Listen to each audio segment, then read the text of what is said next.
Kim Chu naiyak nang maalala ang yumaong ina. Hindi ko na kasama yung mama ko.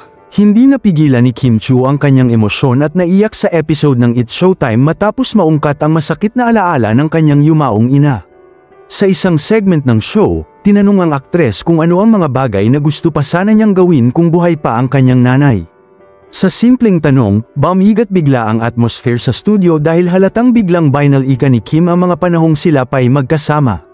Habang pinipigil ang luha, inamin ni Kim na hanggang ngayon ay malaki pa rin ang epekto ng pagkawala ng kanyang ina sa kanyang buhay. Sa kabila ng tagumpay sa career at ngiti sa harap ng kamera, may malalim pa ring lungkot sa puso ng aktres na hindi nawawala. Naiinit ako sa mga taong may nanay pa, pahayag ni Kim. Lalo na kapag nakikita ko yung mga kaibigan ko na may bonding moments kasama ang mama nila, parang ang sarap lang sa feeling na may nanay ka na kakampi mo sa lahat. Binalikan rin ni Kim ang panahon ng pagkakahiwalay nila ng kanyang ina dahil sa personal issues ng pamilya.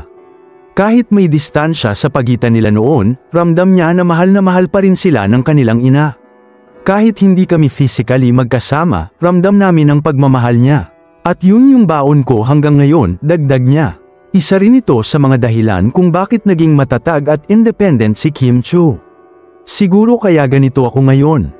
Tumayo ako sa sariling paa, natutong maging matatag kasi wala akong nanay na palaging nandyan. Pero thankful pa rin ako sa Diyos kasi kahit papaano, nabigyan kami ng chance na magkita at makapagpatawaran bago siya nawala. Samantala ayon sa fans ay siguradong magiging mabuting ina si Kim Chu in the future dahil mahilig din ito sa mga bata. Ang kwento ni Kim ay paalala sa lahat kung gaano kahalaga ang oras at pagmamahal para sa mga magulang habang sila ay buhay pa. Anong masasabi ninyo sa balitang ito?